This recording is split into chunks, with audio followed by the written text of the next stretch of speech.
هو أكبر تاجر مخدرات في تاريخ المغرب. أمي ما يعرف لا يكتب ولا يقرأ، غرق أوروبا بآلاف الأطنان من الحشيش والغبرة. قدر يأسس ماكينة ضخمة ديال الاقتصاد الظل وشبكات كبيرة كتمتد من الفيرمات ديال الحشيش حتى للبحر وأوروبا، وقدر يبني أقوى نفوذ في ذاك الوقت في المغرب.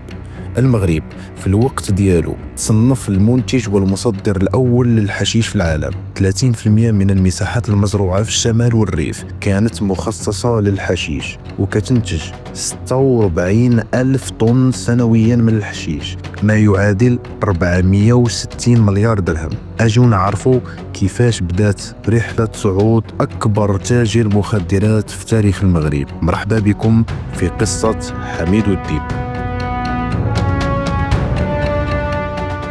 حميد الديب أو أحمد بنقوب تزاد سنة 1944 في شمال المغرب.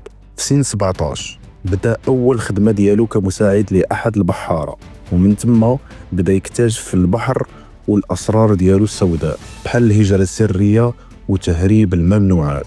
10 سنين هو على هذا الحال، وفهم الصغيرة والكبيرة ديال البحر، خاصة تهريب المخدرات بعيدا عن أعين الدولة. في سنة 1970 حميد الديب شرى باطو صغير وقرر يدخل في مجال تهريب المخدرات ويزيد يفهم الأسرار ديالو أكثر فأكثر. طموح ديال الديب كان كبير، كان باغي يطلع ويولي مع أباطرة المخدرات اللي كانوا حاكمينها في ديك الوقيته. وبالباطو الصغير اللي شراه بدا يتعرف على تجار المخدرات، وبدا يتكلف بالنقل ديال المخدرات الى اسبانيا، وشويه بشويه وسع النشاط ديالو وكون العصابه ديالو، وقدر يرجع في ظرف وجيز من اباطره نقل المخدرات الى اوروبا، حيث انه بحكم هذه الفتره كانت معروفه بتهريب المخدرات ماشي غير في المغرب بل في العالم كامل. وكانت المنطقة ديال الشمال خاصة مدينة طنجة هي الوجهة المفضلة لأي واحد باغي يبدا تجارة المخدرات، بحكم القرب ديال مدينة طنجة لأوروبا خاصة إسبانيا والموقع الاستراتيجي ديالها. حتى ولات مدينة طنجة معروفة دوليا بعاصمة تهريب المخدرات. منطقة الشمال هي اللي بدا فيها حميد الديب، وقدر يبسط النفوذ ديالو على الساحل الشمالي كامل ديال المغرب. والعصابة ديالو هي اللي كانت مكلفة بمراقبة الساحل الشمالي كامل من القصر الصغير لكاب سبارتيل. فمن بعد ما كان كيتكلف بالنقل ديال المخدرات غير في البحر، غادي يولي حميد الديب هو اللي كيشريها من الفلاحين بكتامة وينقلها لمدينة طنجة، ومن ثم لإسبانيا. طريق كاملة كانت في الدين ديال الديب. ما كانش مجرد مهرب صغير اللي غادي يدوس السلعة ديالو وسط الغابة وهو خايف من المخزن والدولة. حميد الديب كان هو الدولة، وماشي غير هاد الشيء. الديب كانوا فيه الوزارات كاملين ديال الدولة، كان كيصلح الطرقان والقناطر بفلوسه الشخصية، كان كيعاون البوليس والمخابرات يشدوا المبحوث عنهم، كان كيعاون الشباب والعائلات ديال طنجة. أي واحد قصده ما كانش كيرجع بلاش، واي تمويل ديال مشروع كبير في مدينه طنجه كان حميد الديب طرف فيه.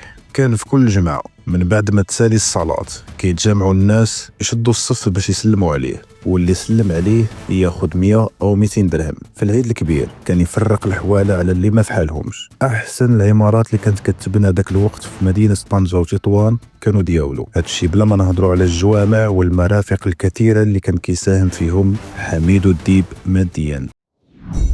في سنة 1995 حميد الديب وصل للخمسينيات وقدر يحقق الحلم ديالو، وما بقاش معروف غير في مدينة طنجة ومدن الشمال، بل رجع معروف في المغرب كامل. والقصة ديالو وصلت للعالم كامل بحكم أن أغلبية الحشيش اللي في أوروبا كان كيدوز على يده، بل وحتى الكوكايين الكولومبي كان كيدوز على يديه لأوروبا من بعد ما وكلوا بابلو إسكوبار شخصيا بنقل كميات مهمة عبر طريق طنجة إسبانيا.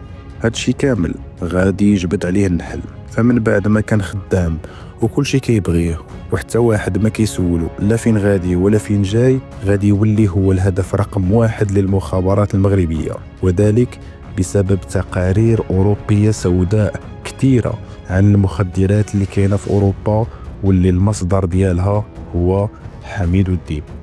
زيد على هذه التقارير الأوروبية تقارير الأمم المتحدة اللي صدر سنة 1996، واللي اعتبر أن المغرب هو المصدر الأول للحشيش في العالم، واتهم الدولة المغربية بالفساد، واتهم الأجهزة الأمنية بالتباطؤ مع مهربي المخدرات في بلاصة ما يشدوهم كيحميهم. وزيد على ذلك عاود تقرير البنك الدولي على المغرب والاقتصاد ديالو اللي غادي للهاوية من بعد ما كثرت عمليات تبييض وغسيل الأموال المرتبطة بتهريب المخدرات.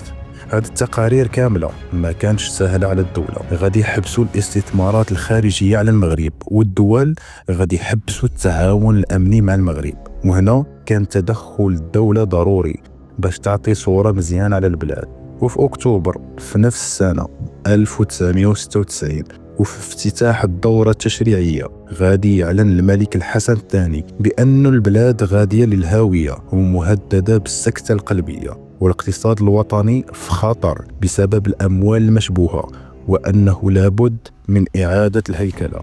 هذه المهمة ديال إعادة الهيكلة كلف بها الملك الحسن الثاني وزير الداخلية في ذاك الوقت الرجل القوي إدريس البصري، وغادي يدير حملة تطهيرية واسعة انتهت بسجن حميد الديب 10 سنوات والحجز ديال كل الممتلكات ديالو. إلى عجبتكم القصة دعمونا بجيم لايك وابوني، ولا القصة القادمة.